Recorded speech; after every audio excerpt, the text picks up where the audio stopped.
Nah, efek dari tingginya tensi itu kan menjadi sesak, dadanya sesak. Nah, dia memang sudah dikateterisasi itu sudah 5, sudah pasang ring 5. Nah, yang menjadi pertanyaan saya itu adalah ketika dia mau dikateterisasi, yaitu ada gini, pertanyaan saya gini, tiba-tiba dia itu muncul gagal ginjal dokter. Gagal ginjal itu setelah dia pasang kateterisasi yang harusnya dia hari itu dipasang 3, kemudian dipasang hanya 2 karena ginjalnya terjadi masalah eh, apa namanya kandungan pada tadi Kontras ya eh, Pak ya, zat kontrasnya. kontrasnya itu tinggi membuat dia apa dokter yang di ginjal itu apa yang tinggi sekali yang membuat bahaya itu Uril kreatininnya ya Pak ya? Ya, kreatininnya kreatinin. kreatininnya itu tinggi sekali membuat dia tidak dilanjutkan lagi pasang ringnya yang ketiga, harusnya dia pasang ring 3, akhirnya dia pasang ring 2. Ya, yang menjadi pertanyaan saya, eh, pemasangan pemasangan ring itu artinya tadi seperti dokter sampaikan memberikan zat kontras itu kan berefek pada gagal. Pertimbangannya sejauh mana ya dok? Karena dengan dia dikasih zat kontras itu akhirnya menjadi ginjalnya menjadi kreatinin jadi naik terus, akhirnya dia harus cuci darah gitu. Akhirnya dia harus cuci darah.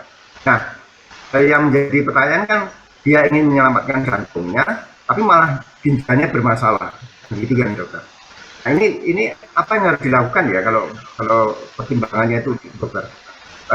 Kan akhirnya yang pasang ring yang ketiga nggak jadi karena harus diamankan dulu kreatininnya harus diturunkan dulu dengan cara cuci darah, setelah itu baru dia dipasang ring satu lagi. Nah, apakah ini tidak akan kumat lagi ya kalau setiap pemasangan ring kan ada pasang zat kontras sehingga ginjalnya akan masalah terus gitu. Ya, terima kasih Pak Gatot untuk sharing kasusnya ya. Ini mungkin pasien yang apa betul-betul mengalami sebelumnya ya, yang sudah kateterisasi jantung. Jadi memang untuk salah satu komplikasi dari kateterisasi jantung ini karena memang menggunakan zat kontras, ada efeknya ke ginjal itu tadi, karena zat kontras itu bisa menempel ke ginjal. Dan ini memang kita harus memerhatikan betul pada pasien-pasien yang memiliki darah tinggi yang lama, diabetes yang lama. Karena biasanya kalau darah tingginya sudah puluhan tahun tidak terkontrol, kemudian gula darahnya juga tidak terkontrol, ini sebelum dilakukan kateterisasi jantung, fungsi ginjalnya juga sudah mulai ada gangguan. Dalam artian kreatininnya itu Pak, kalau misalnya normalnya 0,8 sampai 1,2, pada pasien-pasien tersebut, apalagi usia tua, biasanya sudah di atas itu, 1,4, 1,5. Jadi sebelum dilakukan kateterisasi jantung juga sudah ada gangguan sedikit. Nah, ini ada yang disebut dengan kalau misalnya dia diabetes, diabetik nefropati. Kalau misalnya hipertensi, hipertensif nefropati. Adanya nefropati atau kelainan ginjal ya yang dialami pada pasien-pasien yang darah tinggi lama, diabetes lama.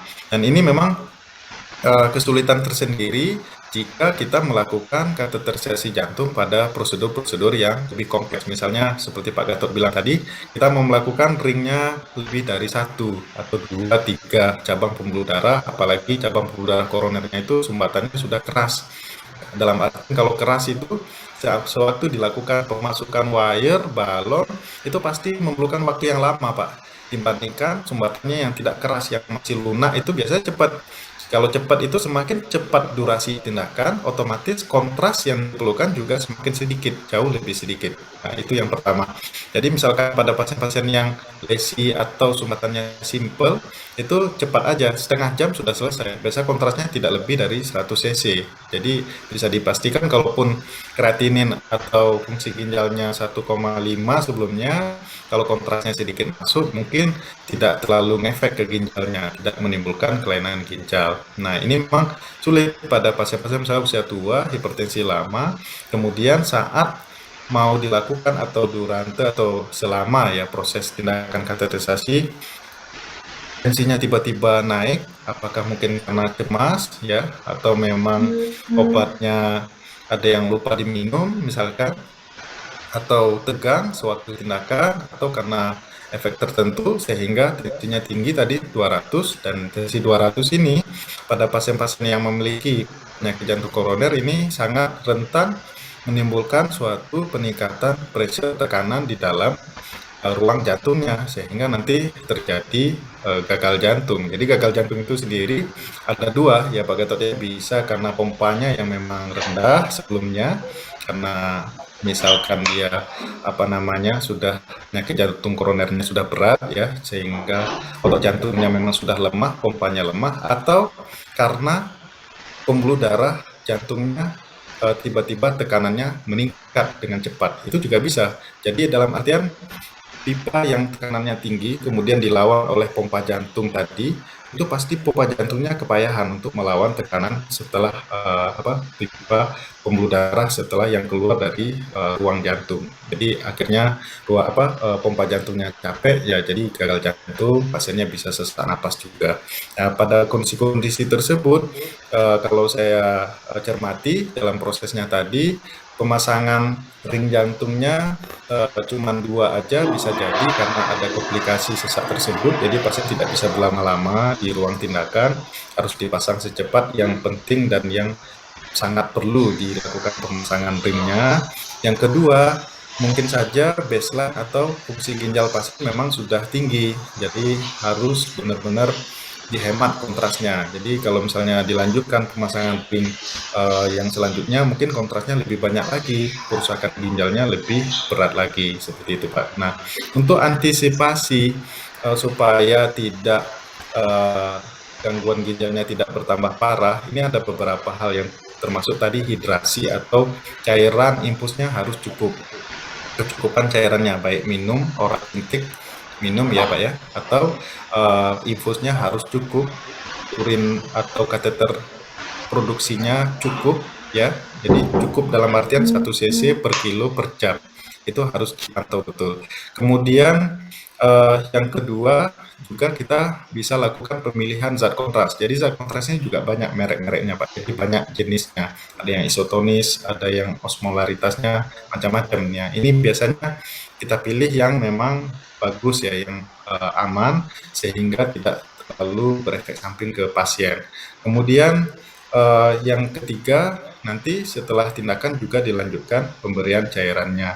Dan ini memang kalau memang itu suatu gangguan ginjal yang diakibatkan oleh dampak dari kontras tadi, biasanya itu muncul 3 kali 24 jam Pak.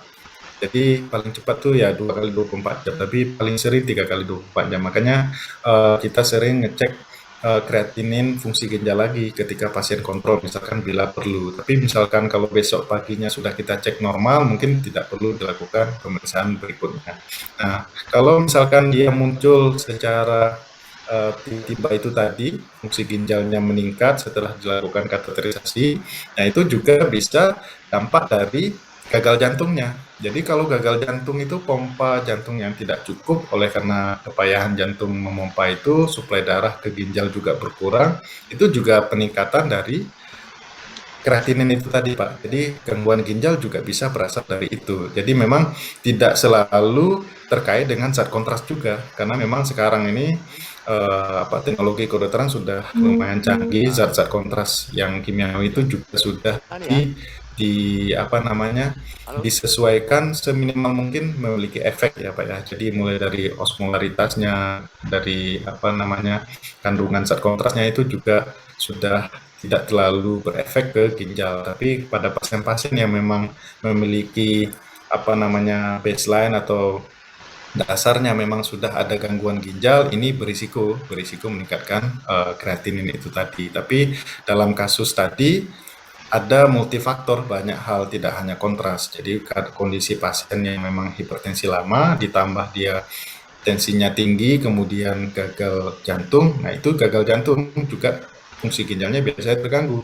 Nah, kita biasa sering merawat pasien-pasien di UGD, di CVCU, di intensif jantung itu pada pasien-pasien yang sesak, yang gagal jantung, kalau kita cek fungsi jantungnya juga itu tinggi Pak, rata-rata ada gangguan gitu. Jadi pada pasien-pasien yang serangan jantung baru juga fungsi ginjal ya, maaf, fungsi ginjalnya juga ada gangguan. Fungsi ginjalnya rata-rata terganggu. Itu yang disebut dengan gangguan fungsi ginjal yang disebabkan oleh gangguan akut dari fungsi jantungnya. Jadi gagal jantung akut, serangan jantung akut yang baru terjadi itu juga pengganggu fungsi ginjal. Seperti itu Pak yang mungkin Ya. dapat saya jelaskan, tapi untuk lebih rinci detailnya mungkin dari medis